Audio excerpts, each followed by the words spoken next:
So I'll call the meeting to order at 7:34, I guess, 33. And first order of business will be to review the meeting notes, the meeting minutes for our 11/9 meeting. So any comments for the minutes from 11/9? No? Okay, so do I have a second? Do I have a first? Never mind. I'll make a motion to minutes. Eric Potter. Okay, Eric, thank you. If there's no other comments, edits to the minutes, then do I have a second? Second. Mary Ann, second. Thank you. All in favor, please say aye. Aye. Aye. Aye. Thank you. Okay. So I think that was a 5-0 vote for the minutes, not positive. Marissa, what do you think? Was that a 5-0? I believe so, yes. Okay. All right, we're waiting for Katie Dugan to join us. And if the host, could you check if she's in the waiting room? Or she is going to present to us tonight on the sidewalk effort by the Masterplan Implementation Committee, which we have. I've circulated information on that a couple of months ago. And, you know, obviously it is part of our action plan for the Open Space and Recreation Committee as well. So, but I think Katie is here. Sorry to interrupt. I can't hear you very well. So sorry if I'm talking over you, but she's just put in the text box that she is here, but I think the town of Cohasset have gone. So I don't know whether they've enabled you to upgrade her to panelist. She gave it to me, did she, you think? I don't know, but the town of Cohasset person has now gone off the call, but Katie Dugan is here because she texted, but she must be as a whatever it is when we all first sign in, we need to upgrade her. Attendee, yeah. She's in the queue right now. Yeah, I don't know how to do that, though. That's one of the dangers of passing it off to me. I think if you go to participants maybe, and you see the, Yeah, I see the participants, but I don't see so if you find her One- name in attendees. one attendee. Okay. Okay, allowed to talk. Promote to panelist. There we go. I got it.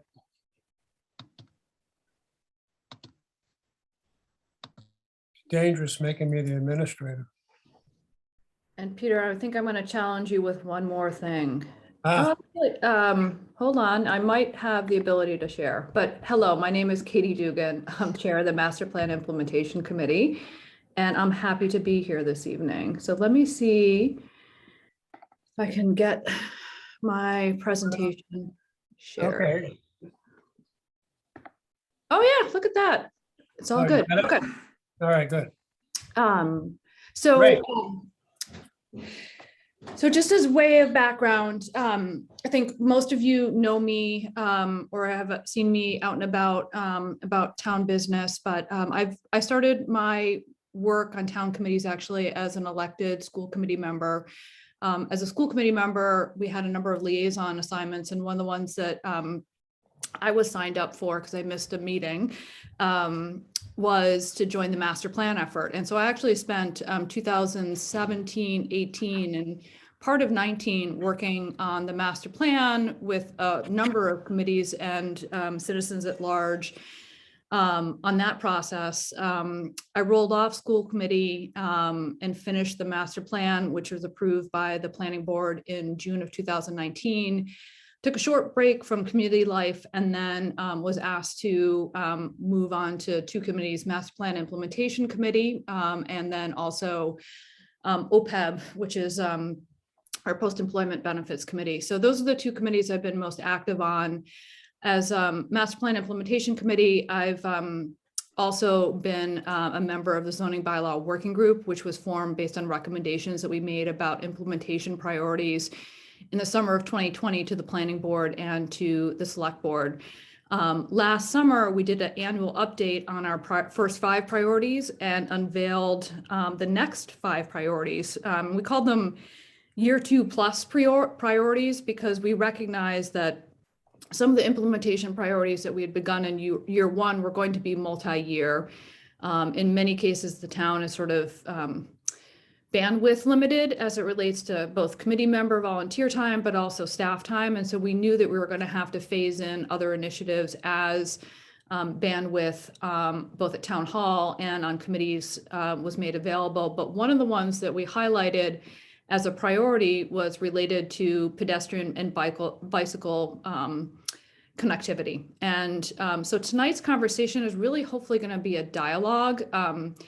I called Peter this afternoon, and normally we like to have like a pretty polished presentation pulled together. And I have to say that I got about halfway through this and that never found the time to complete it. So I'm going to show you work in progress. So I hope that you guys can work with me on that. But again, I see this as an opportunity to really begin a dialogue with Open Space and Rec about what the town could do as it relates to this implementation priority. And we can kind of go from there in terms of how we work together on this. Because as Peter laid out, it's not only a priority in the master plan, but it's also a priority in open space. So with that, I thought I'd just give a little bit of background. And I'm going to go through a lot of this very quickly, and I can circulate this presentation, or at least this draft presentation, to everybody afterwards so that people can go back and look at stuff. And the vision for putting together this presentation was really knowing that it was going to take not only communication to partner committees like Open Space and Rec, but also bringing in other committees such as the Planning Board, the Select Board, and Conservation Commission, and many others to kind of get people bought into the process behind this connectivity plan. So we kind of, again, laid out a broader presentation. I'm just going to run through some of the highlights here because I really want to spend some time on some of the details that were put together as part of the Complete Street, so you guys are aware of what is already readily available in terms of priorities and how we might work with those and incorporate those into a broader plan. So a lot of you have seen the master plan. Let's see if I can zoom in here a little bit. View, zoom in. Sorry. I'm not sure I'm doing any justice here. Okay. So this is really just a recap of what is in the master plan itself relative to transportation and circulation. And goal number 1 is to improve pedestrian connectivity throughout the town. And goal 2 is to improve bicycle access and safety. And then goal 3 is around how our roadways operate.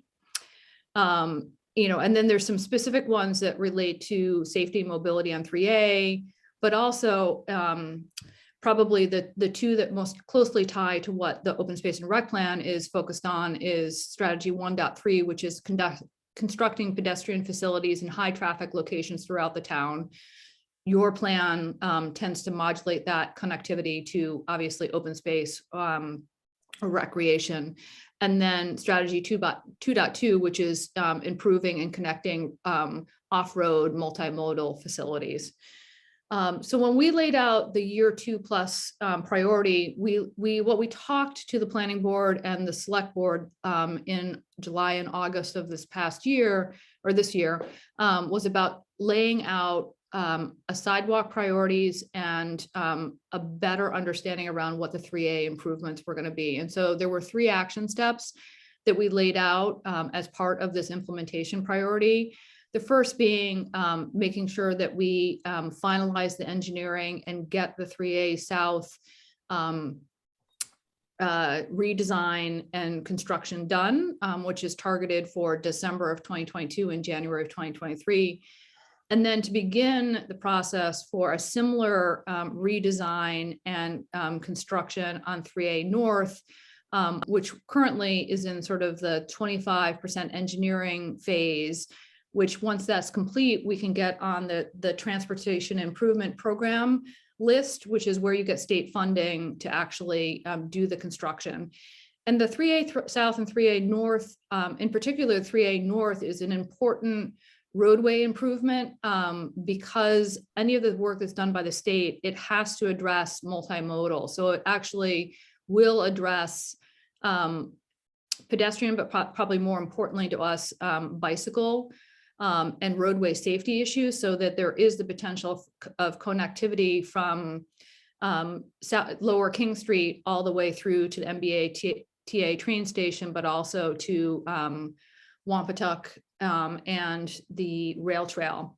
But probably most importantly to tonight's conversation was that we emphasized that we'd like to see a 20-year connectivity plan put in place and identify modest funding sources above and beyond what's available to us from Chapter 90 and Complete Streets funding in order to begin to chunk away at the priorities that were identified in the master plan, but also in the Complete Streets application process. And as part of that, we need to create community awareness of the priorities and the segments that, that we would be targeting in that 20-year connectivity plan. I'm not going to go over these slides, but you'll see them. These are just some more of the community input that came out as the master plan. This talks specifically about what the sidewalk priorities were that were identified, and actually based on a bunch of public polling and work that was done, there were actually 5 that were identified as the top priority segments at the time of the master plan. Your open space and rec plan also did some surveys and polling, and this was more qualitative, but really confirmed the fact that over 75% of the town felt like there needed to be more connectivity for recreational type facilities, such as bicycle and pedestrian paths. And then last but not least, the town, following the master plan and the open space and rec plan, actually did complete its application to become part of the Complete Streets grant program. And that becoming a member community in the Complete Streets program actually requires the town to undertake a number of steps, which included community input again. And at the time, the community, with the help of consultants, did what was a wiki map. And this is a sample of what the wiki map was in terms of all the input the community gave around where the community members thought that there needed to be pedestrian or bicyclist or accessibility or there were other vehicular issues that needed to be addressed. So that actually was a great data collection process that I'll show you in a minute in terms of what it generated in terms of specific data that we have to work with. So this is a summary, and this is what Peter referred to before, is that there was an Excel spreadsheet that was circulated to your group that actually collected all of the data from the Complete Streets plan and categorized it, but also organized it by location. And so what we did as a committee is we actually took the data, which was just kind of an Excel spreadsheet of rows, and classified them into 3 types of projects. So we went through, there's actually 32 projects in total. There are 11 sidewalk segments that the community identified as priorities. There were 10 safety and roadway segments that the community identified as needing improvement. And then there were another 11 sites where the community felt like there were either ADA issues or crosswalk issues that needed to be addressed. So I'll jump into the Excel spreadsheet in a minute, but that's sort of a summary of what we did. And again, the town hasn't really marketed or spoken to the community a lot about this data and what it could mean in terms of how we prioritize what we do next. The Master Plan Implementation Committee worked with Jason Federico, who I think many of you know on the town side, and had him use our GIS data to actually draw this into a map, and it's kind of hard to see here in via Zoom, but I'll also circulate this to the group. But this is a mapping of those 32 projects. So the sidewalk segments are the ones that are in hot pink, and you can see that a lot of them are targeted either around the harbor or in areas on Sawyer Street or downtown as priorities for the community. The ADA and crosswalks are in red. They tend to be dots in terms of where people thought that there were ADA or crosswalk issues that need to be addressed. And then safety and shared roadway issues are in green. It's a little harder to see, but a lot of those are identified along Jerusalem to Rocky Beach, down Forest Avenue, and again, along a lot of what is considered some of our pristine ocean drives in terms of where there were concerns or needs for improvement. And again, I'll circulate this map so that people can kind of study it in more detail. And we can certainly work with Jason to improve it if people find that there's things that we should be adding or annotating, but this was just a first draft of that. This is an example of a slide I didn't get to finish, but I wanted to just give people a quick sense that there is progress being made as it relates to sidewalks. And I'm not sure sometimes in town whether we actually celebrate our successes as much as worry about what we haven't gotten done. So 4 examples of what is either happening or going to come in the near future. So I don't think many people know, but the town common work that was done in terms of the new sidewalks, the curbing, and kind of the reconfiguration of the town common that was done in the summer of 2020 was our actual first complete streets grant. We received, I think, $254,000 from the state in order to be able to complete that work. And so that's an example of grant dollars being put to work in town. And I'm not sure, due to the pandemic, whether we really ever celebrated the fact that we got that grant or that we were able to complete that work. Yeah. I think you guys. Katie, why don't you stop there for a second? Yeah. Elm Street is going to be one of the successes for sidewalks and bike paths in the Elm Street corridor effort. Yeah. Complete sidewalks from downtown to the Cove. Yes. And there's a little debate about whether it'll be on both sides of the street or one side. But there'll certainly be a bike path, and there'll be brand new sidewalks from downtown all the way to down Elm Street to the Cove. Yes. And that was great. We had captured it when we talked about it as a master plan implementation committee as Captain's Walk, but it's, to your point, it's more than that. It's the Elm Street corridor plus Captain's Walk, which is going to be a great one. So Town Common is completed. We've got Elm Street corridor and Captain's Walk in process. Now it's going to be summer of 2023, probably by the time all of that is completed. But in the shorter term, we actually have Sawyer Street sidewalks coming. And thanks to your committee and Master Plan Implementation Committee, we were able to at least demonstrate that there was community interest and support for that segment to Conservation Commission. And the approval for that was granted about 6 weeks ago for the town to move ahead with the sidewalk segment from Fair Oaks to 3A. The funding for that is actually in a rare case available already in town because of the Avalon gift account, which was donated or gifted to the town in 2012 and was designated for improvements such as that along Sawyer Street. So there's roughly $600,000 in that gift account that are available and are going to be spent on some of that's going to be spent on the sidewalk segment.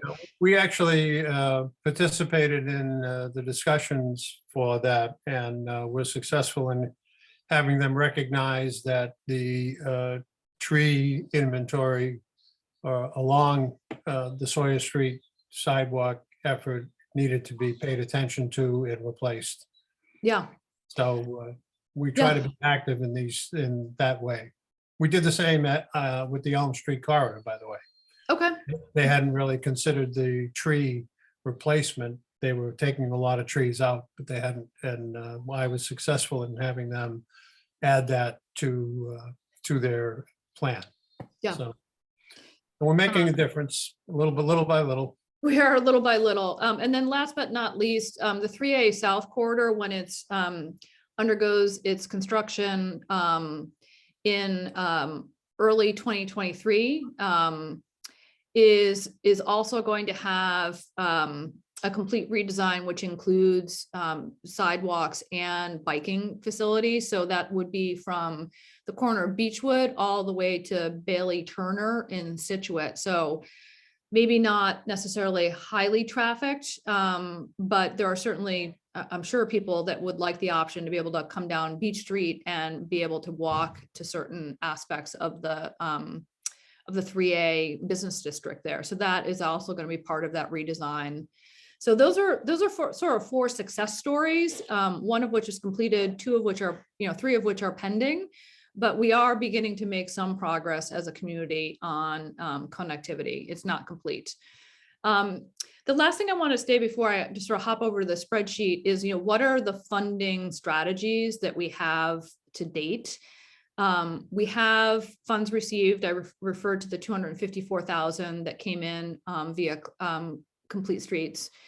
The Complete Streets grant funding cycle is twice a year, once in the spring, once in the fall. We submitted in the spring 2 grants that were not funded. One was for ADA crosswalk improvements at Sawyer Street near the library, and the second was for a new sidewalk segment, which is a very small one, but an important piece of ADA compliance and connectivity from Alumni Field to Pond Street. So it's literally wrapping that small corner at the high school complex. Unfortunately, we didn't get grant funding, and what the state did in terms of updating on the Complete Streets grant funding was, I guess, not surprising, but it is something that Cohasset is going to have to wrestle with. They actually told all communities that effective fiscal year 2022, municipalities are going to receive a maximum award of $400,000 in Tier 3 funding over a 4-year fiscal cycle. And so you can only get $400,000 over a 4-year cycle. We've already gotten $254,000. So the only availability that we have is that remaining $150,000. It doesn't guarantee that you're going to get it when you ask for it, which is obviously what happened in the spring of this year when we went for the ADA crosswalk and the new sidewalk segment. They also came out and said that because of the level of demand, at least in the near future, they may be prioritizing more highly in their grant gifts to those communities that haven't received a complete grants fund yet. After 5 years of the program, about 50% of the municipalities are involved and have received funds. And so we may need to wait patiently for another grant cycle or 2 before we get the remaining balance on the $400,000 that the state is talking about granting. So that's, I think it's great news that we have access to this grant program, but it's also sobering to know that we're going to be kind of capped in terms of the amount that we're able to get from that. So in terms of what else we can do, I mean, this is where we're beginning to brainstorm and put together some funding strategies about what other sources there are.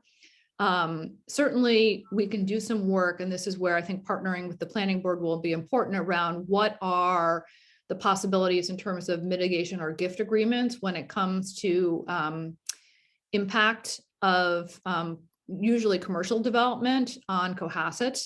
We were able to do this kind of mitigation or gift agreement for Avalon and Toll Brothers. But where are the opportunities and how would we structure those conversations with developers? There is some Mass General Law governance that we need to sort through, but this is definitely a tool that some communities use in order to get additional funds. They would have to be targeted to the areas that were impacted by the development. So generally the gifts cannot be given as a blanket to the community, but are rather impact funds utilized to remediate an area impacted by development. We certainly get Chapter 90 funds from the state, but right now, the way that the town is structured, the use of our Chapter 90 funds, those are fully committed to our roadway maintenance plan. And we've got a 20-year roadway plan, not very sexy, but like all of our public roads are supposed to be repaved every 20 years. So they've got a plan of like 2 miles a year on how we're going to get that done.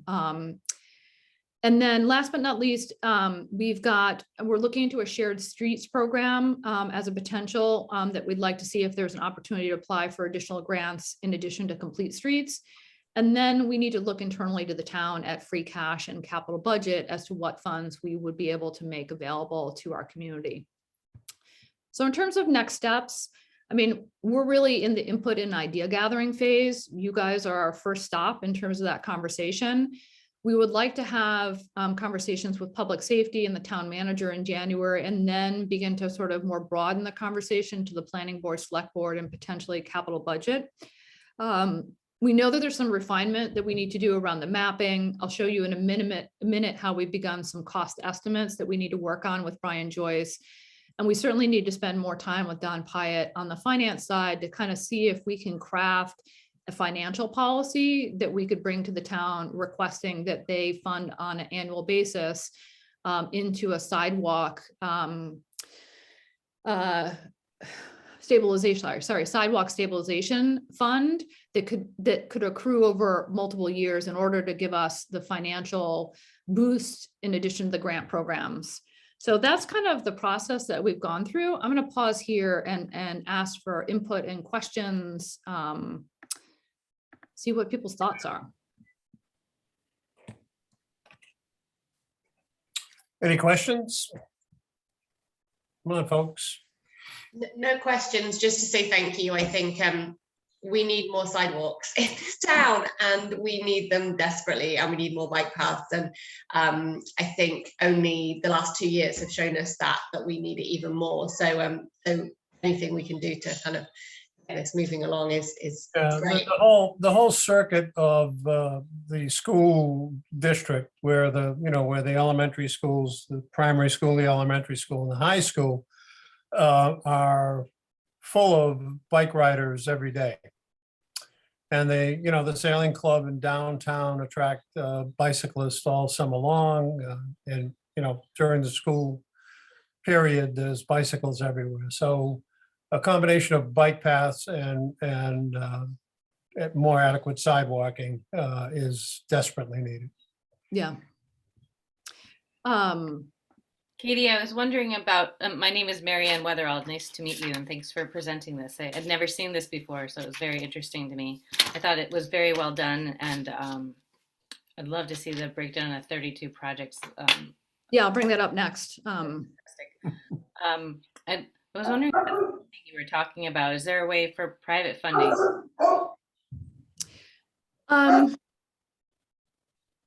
Potentially. I mean, so here's the thing. Where we're headed with this is trying to establish a stabilization fund.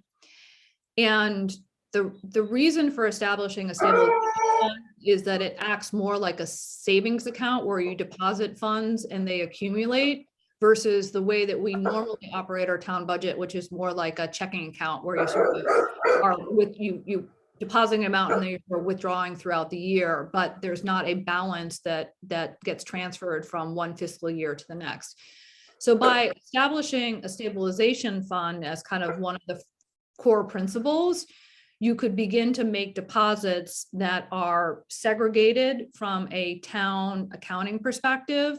They would be governed by a financial policy. And because of that, what I need to work out with Don Pyatt, whether we can mingle in that stabilization fund funds from multiple sources. I think the answer is yes, but in that scenario, you might be able to have the town donating funds. You might be able to have private funds that are gifted to that account. And so if we were able to segregate it and aggregate it and govern it by a financial policy, I think it would be easier to accomplish that goal. I don't have any great examples. And if you come across any of private funds, it is common for boosters and other private organizations to gift to the town, and those gifts are recognized and recorded and managed. So that I know is possible. It's just the analogy in terms of other communities doing that. I haven't seen that, but I also haven't spent a lot of time thinking about it. So that's a great that's a great comment in terms of other sources being private funds and how that might happen. Has anybody seen anything like that? You know, I grew up in New York State, so we just had sidewalks and we had sewer and we didn't really worry about these things. And actually people come and sucked up the leaves once you raked them to the sidewalk. So it was pretty amazing living in New York. Of course, the taxes my parents tell me were about 3x what we pay in Cohasset. So that's so any ideas on funding would be welcome. So I'm gonna hop over to the spreadsheet just so that people get a sense of what it is, and perhaps people have some improvements that they can think of. So this spreadsheet came to oops, goodness gracious. It came to us just as a plain old list. And what we landed out doing, as I said, was going through and then coding it based on the type of project. So this is an example of just the summary spreadsheet. And from there, we actually went through and created a tab for each of them. So I'm just going to go with sidewalks first. So there's 11 segments. And the town common is the top one, and this is the one that was actually completed. So it goes through and gives a brief project name. We did the coding in terms of what the sidewalk, there was a sidewalk priority. We went through and just based on the descriptions and talking with Jason Federico, tried to identify whether the sidewalk was actually a new segment or rather a reconstruction of an existing segment. And in most of the cases, you can see that it's a new segment. I forget, I think they're like 7 out of the 11 were new and 4 of them we considered reconstruction.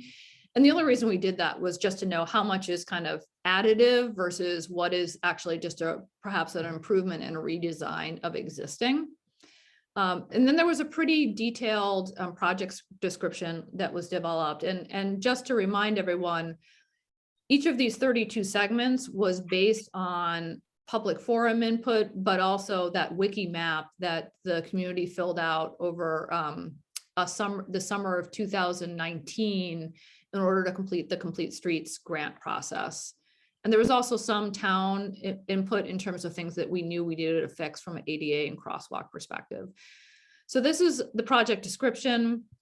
And then there was some additional detail that was shared in terms of anticipated construction, when it was completed. But what we landed out doing was then going through and adding in a cost estimate.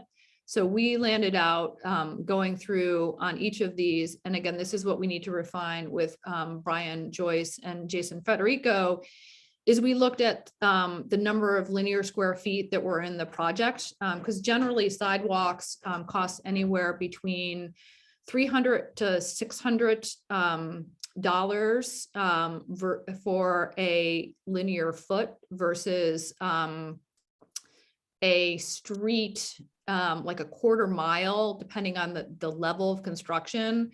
A quarter mile of pavement is like $150,000. So sidewalks are much more expensive than just pure pavement. So the cost per linear foot is much more expensive. So then we just landed out calculating in terms of the estimated project cost. So this is, in some of these cases, the town had actually already done an estimate of what the cost of the project was going to be. And then other cases where it's in blue, this is where the Masterplan Implementation Committee had to make an estimate of, based on the number of linear feet and a cost per linear foot of $300. So I think it's important for people to recognize that, the 11 segments just on sort of very high level cost represent about 11,000 linear feet, and that would cost the town $3.1 million. And when we're getting $400,000 every 4 years, it's a pretty daunting task to complete some of these segments. So it's just the reality of the expense of sidewalks. Yeah, although there are mechanisms in the town if we can raise awareness on the need for a sidewalk, we can get a piece of the free cash at the end of each fiscal year, which is as Chris Senior would say, it's a fiscal requirement that we have free cash. Yes. So there's always a nice pot of cash left over at the end of the year it's a safety valve for the town. Mhm. And if we can raise awareness and lobby for sidewalks, we can get ourselves included in funding at the special town meeting when the free cash is divvied up. And I think if we were to put in place a financial policy that had an annual funding target that could be funded through free cash flow and other mechanisms, we could use that as the tool to require the town to fund on an annual basis some amount. So yeah. that was sidewalks. We did a similar exercise for ADA and crosswalks. The spreadsheet sort of looks the same. The estimated project costs, this is a little bit different. Instead of like linear foot, these are more often a single crosswalk. And so this is actually a much more modest endeavor in terms of what the average crosswalk costs or ADA compliancy. So we had estimated per project that it was about $50,000 per project. And so in total across the, forget whether there's 11 projects, ADA and crosswalks actually only totaled $551,000. So relative to sidewalks, ADA compliance and crosswalks is a much more manageable fiscal target. And then last but not least was shared roadway and safety. And this was the last 10 projects. We again went through and did some cost estimation. A lot of this is about, if you go through and read the descriptions, you'll begin to see that it's a lot about shared roadway environments and signage and other traffic calming methods that can not necessarily reconfigure existing roadways, but perhaps make them safer for multimodal transport. And so the projects on these, again, are costed out by linear square foot in terms of the length of the roadway segment. But the cost per linear foot is a little bit more variable. So we landed out using an estimate of like $50 per linear foot versus $300 for sidewalks to come up with our cost estimate for this segment of priorities. And so again, just based on the number of linear square feet being 38,000 linear square feet in the projects that were defined, that totals up $2 million.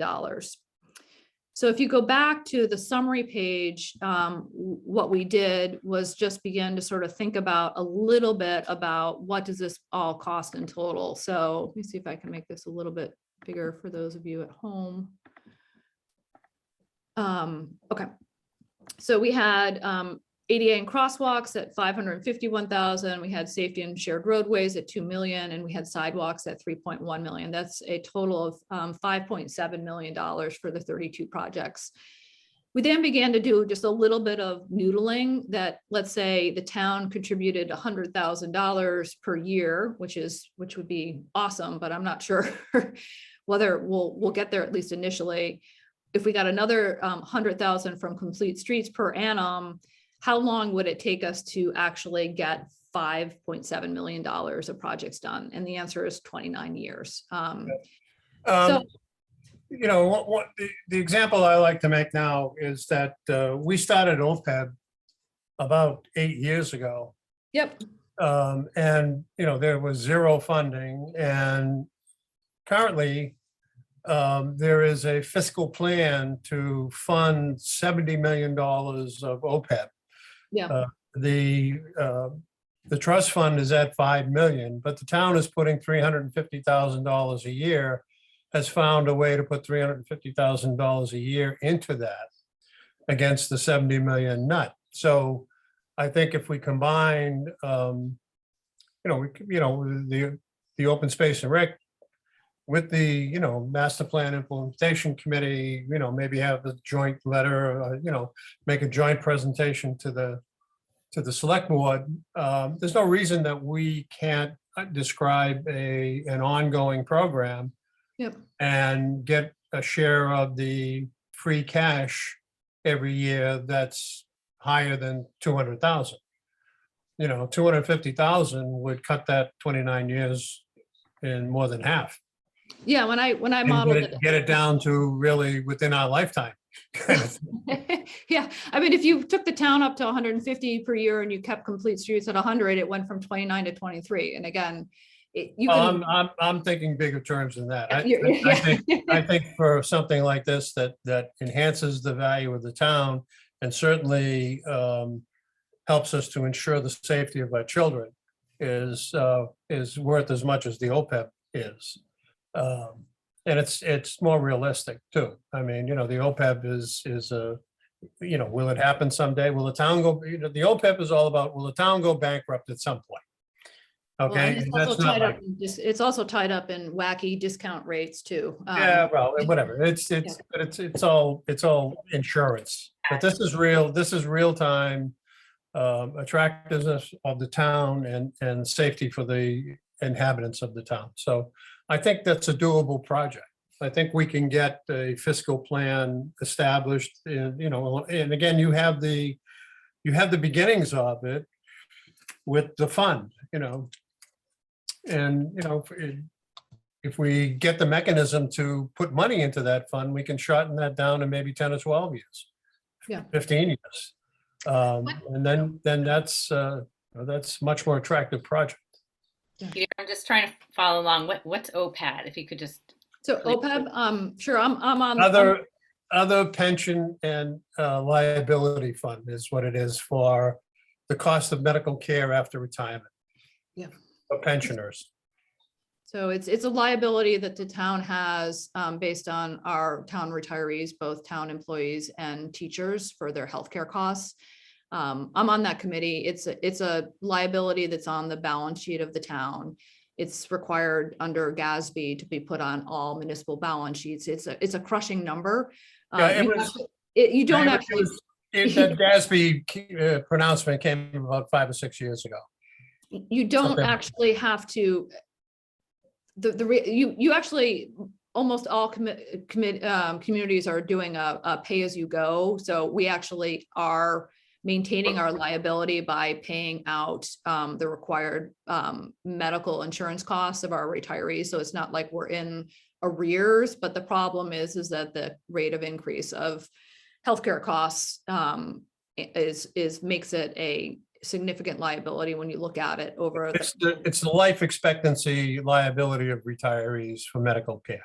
But the only reason that Peter and I raised that is that it was a model that the town used in order to tackle a liability that was, it was an obligation that we knew we needed to satisfy for the community's financial health, but also the obligation to our retirees.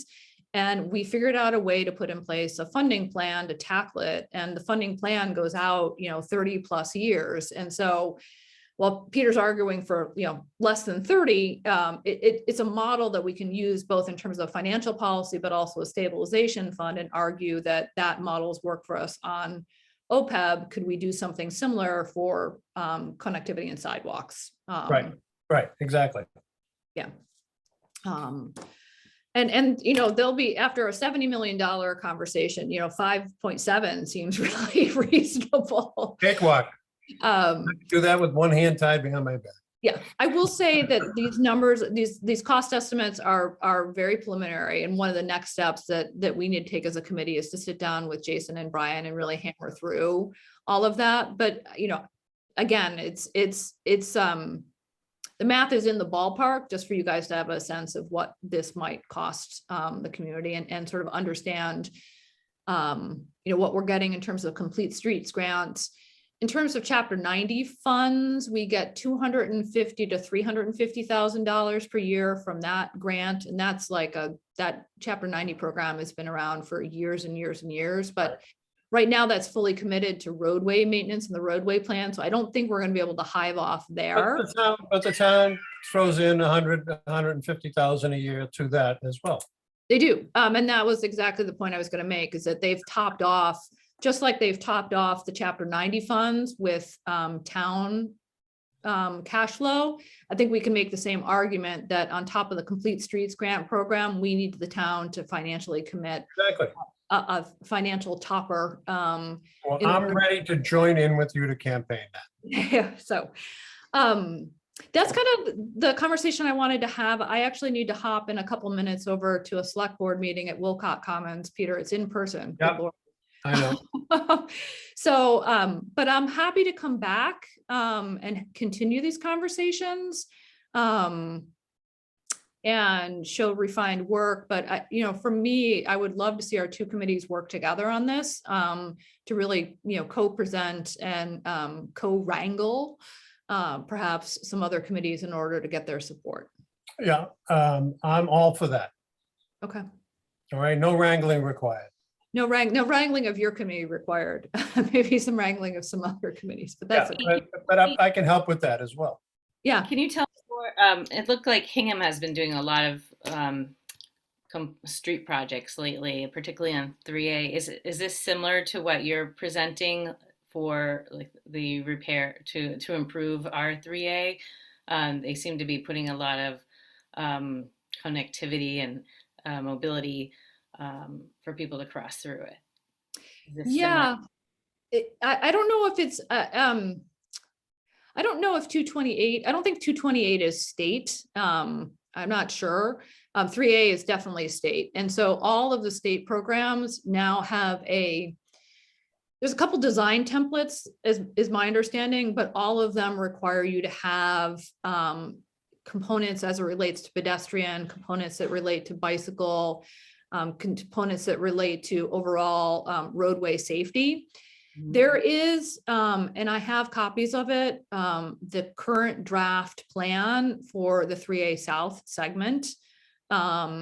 It's a really big file, but if people are interested and want to shoot me an email at my kdugan@cohassetma.org email, I can have Jason Federico share the link to the shares drive on it. That is interesting. I also have, and we reviewed this at the master plan, there are two memos that the town and its consultants, tech engineering, had to prepare for 3A North. So in order to begin your 25% engineering work and get on the TIP funding from the state, you have to do a community survey, which was completed, and you have to do a safety assessment. And both of those were completed, and memos were written on those in like July and August. The community feedback, I think, is interesting. There's nothing really surprising in there, but confirmed, I think, a lot of what we know in terms of what people want to see in that segment, what their concerns are. The safety one really hammers home 4 important intersections so it runs from Feng Shui to MBTA is the segment that we're talking about. And the 4 segments are that cross yourself and make the left-hand turn on Sawyer in front of the Shop and Stop. There's the crossing at the Lower King, and then there's the crossing at the MBTA. Maybe there's only 3. If I'm missing one, I think those are the 3. And they've done a lot of work, and there's a lot of state metrics in terms of like what the safety standards are. It's a pretty frightening bar, frankly, in terms of the number of crashes you need to have to require a signal. I mean, it is like shocking in terms of like crashes per 100,000. And we don't quite meet the standards at those 3 intersections, but there were other factors in terms of visibility or turning radius. So actually at both the Lower King and the Sawyer Street one, the preliminary recommendations from the town side were actually recommending signaling. I don't know whether that's going to stand up in the final engineering that goes through and is negotiated with the state, but I think it was interesting to sort of see that there is a recognition, at least at those 2 intersections, particularly with Situate Hill under development potentially above the storage, that there be some signaling considered. So I'm happy to share those memos too, if anybody's interested, and just shoot me an email at my town email, and I'm happy to share what I have on 3A North and 3A South, because it kind of completes the trick. It's not the pretty stuff, but it's kind of the important infrastructure stuff in some of the conversations when we're talking about how we create this connectivity map around town. Thank you. Well, thank you very much. Anybody have any last minute questions? Katie does have to run to catch the select board meeting, and it's in person, so she literally has to run. Yeah. Which means I have to leave my glass of wine here at home. Yeah, I won't be able to accompany you tonight on that. No, that's okay. We're all good. Just thank you very much, Katie. I know this is probably taken up a lot of your time, so appreciate it. Thank you. Now, this is the fun stuff. So and the collaboration is nice too. So thank you. Well, we're anxious to continue to collaborate and enhance the sidewalk Okay. program.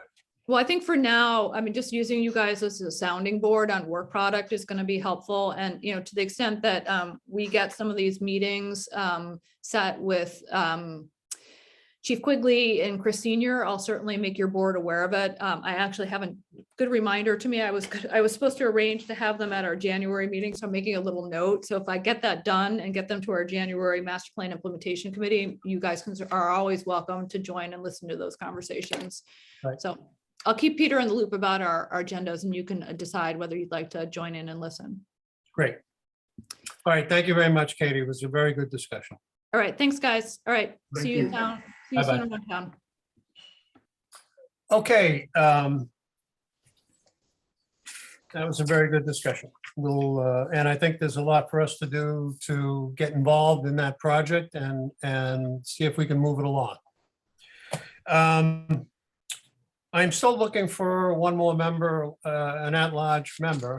If anyone has an acquaintance that has an interest in conservation and open space development, protection, et cetera, at all, please ask them to make the application so that we can talk with them. Okay? And if they just want to talk about what the committee does, I'm always available. So just tell them to get in contact with me, and I'd be happy to talk anytime. Okay? Deidre is not here tonight, so the grant subcommittee, I don't think there was any action on the grant subcommittee side. I did talk to Chris Senior on the tree policy. He apologized that he hadn't, it's been a busy month and he hasn't been able to move that forward, but I will add that to the to-do list for me again, that I will stay after him to either, get this to completion. Okay. Mary Ann, anything happening in the CPC? I mean, Russ was at the town meeting last night and got his 2 or 3 projects that were all worthwhile to the town, approved and done. So I guess, is there anything else going on that we should be aware of? No, we haven't met since then. No. Yeah.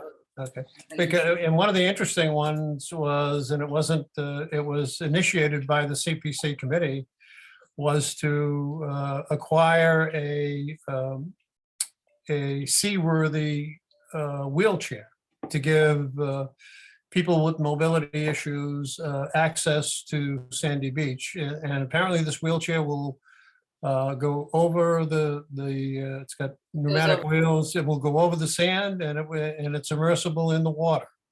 Yes. So he actually got a little bit of a clap going for him on that. I was very interested. That was really quite an interesting. I'd never heard of that. So.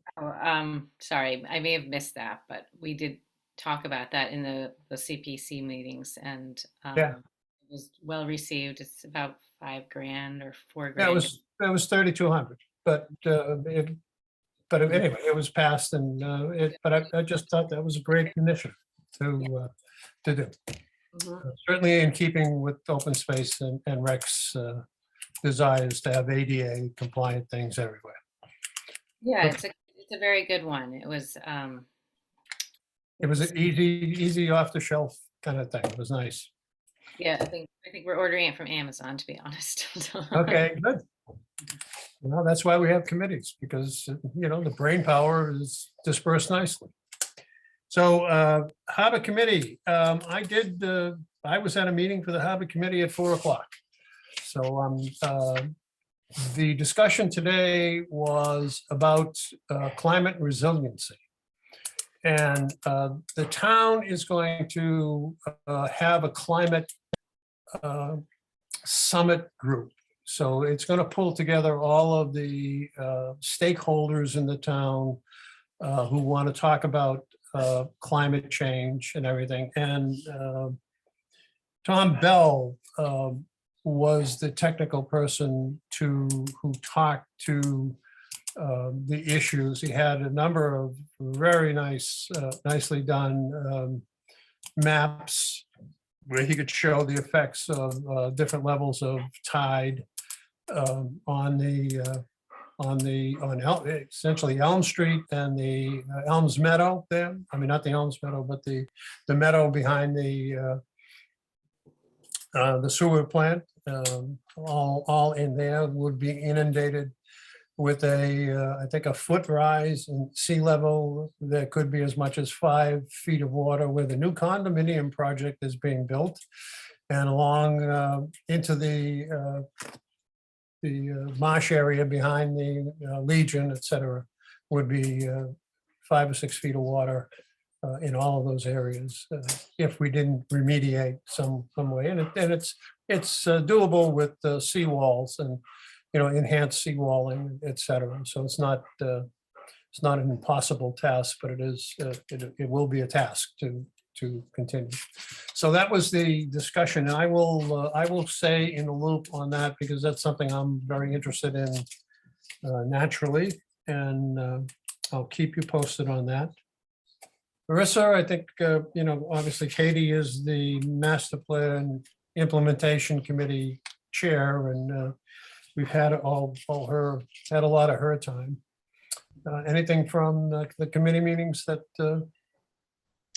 Yeah. So last meeting, like you said, we spent a majority of the time talking about the sidewalk project. So I won't go into that again. But I think one thing that the Master Plan Implementation Committee is trying to do, and I think something that we should be thinking about as we move forward with the sidewalk project, is just establishing our point of view or prioritization. When you think about those 32 projects, all of them are important. So how do we prioritize them? And so I think maybe our committee should start, thinking about that and talking about that as we partner with them. I think I heard us being invited to do just that. Yeah. But aside from that, Peter, like you mentioned, we also spent a good amount of time talking about the climate resiliency project and the upcoming climate summit, which it sounds like the town is aiming to host next April. Yep.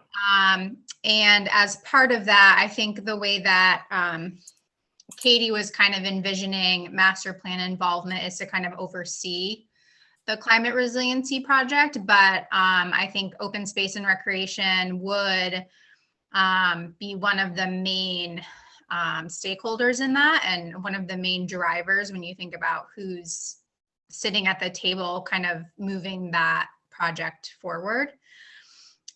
So as part of the climate summit, I think she's envisioning 5 or 6 committees presenting on, different areas of the climate resiliency project that have come out from that survey that was sent around. So those themes are energy resiliency, harbor resiliency, waste reduction and water conservation, and lastly, land conservation. And so she was specifically thinking that open spaces might do land conservation. Yeah. Okay, we can get involved in that. As I said, I was with the Harbor Committee, and as part of their climate, they're talking about having a series of forums on climate change. And they specifically wanted to dovetail with Earth Day for one of their climate forums. Now, we have done that. I've had Alex Moore a couple of times at the Earth Day to give climate change talks. And so this is perfect for us. I mean, they'll organize the speakers. And so when we get down to planning for Earth Day, that'll, I'll definitely make sure that the harbor people are on board, because they have a lot of expertise, and they're ahead of us. They're already in motion for the resiliency. So Yeah. we do have to catch up there. Yeah. I'll talk to Katie about, well, you can talk to Katie about that and make sure that we are at the table for that. Yeah, definitely. I think she definitely sees the open spaces as a member of the table. And I think the 3 goals that have been outlined for the climate summit are raising awareness, the roundtable on actionable next steps, and how we organize going forward with all the different stakeholders. So, because there's obviously a lot of different committees working on different things. And so just being able to centralize it all. Right. Marissa, when is this climate summit scheduled for? So I don't think an official date has been set yet, but I've heard end of April, kind of around Earth Day. Yeah. Thanks, Marissa. Thank you. Thank you. The bylaw working group. Well, we presented at, we had 2 articles at the special town meeting last evening. One was definitions, change in or adoption of the state definitions for roadways and ways and access and all of the planning kinds of guidelines for zoning and construction. And the second one was the continuation of the land use article that was passed in annual town meeting, which dealt with ledge and allowing for a special permit to, or requiring a special permit to take ledge for anything other than the residence, the utilities, the garage, the driveway, and the normal things that you would have exempt from any requirement to get any special permit for digging up ledge. But beyond that, any outbuildings, pools, fences, and things like that that you wanted to put in that required removal of ledge, you'd have to get a special permit. So the outcome from that was that the definitions were voted down. Actually, they were sent back to the planning committee for review, which allows the article to be brought back for annual town meeting, which more than likely it will be brought back. Because it was strictly adopting the statutes, the definitions that are state law. So it wasn't anything being invented. It wasn't anything, we're trying to be creative. We're just trying to catch up with giving the planning board the definitions that allow them to do their job correctly. So I think anyway, that was defeated, and but the ledge article was approved. So no, I'm sorry. Go ahead. You had a comment? Sorry. I thought the planning board and the committee had done a really good job, but it just needed more clarification for a lot of people that hadn't been tuned into it.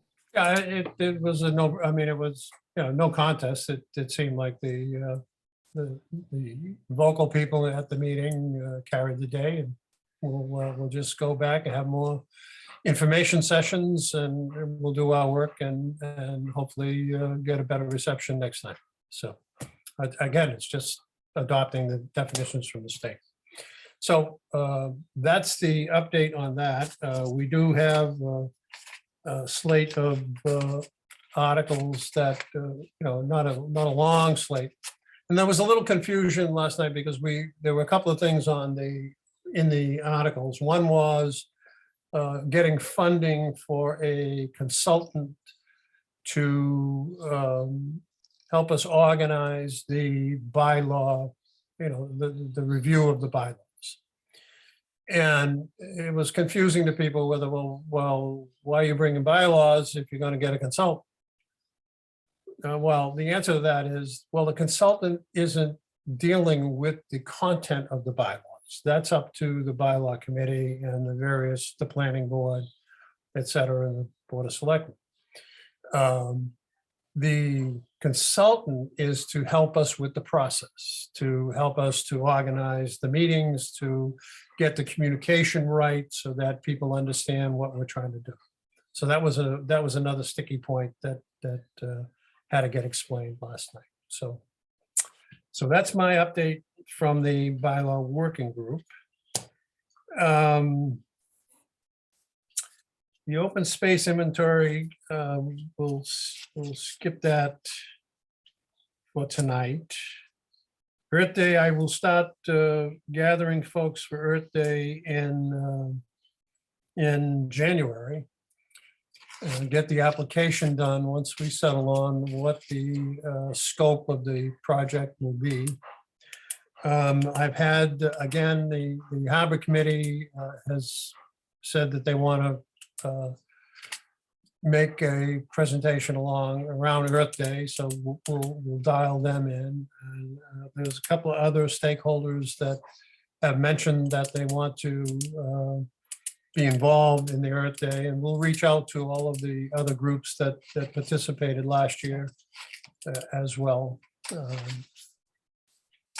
Wild, Cohasset, and the environmental, our Sustainable Energy Committee were all participants last year, and I'm sure they'll want to, they have ideas about things that they want to do as well. So we'll try to wrap that all into a scoping meeting in early January and get the planning moving and see if we can have another successful Earth Day, which has many facets.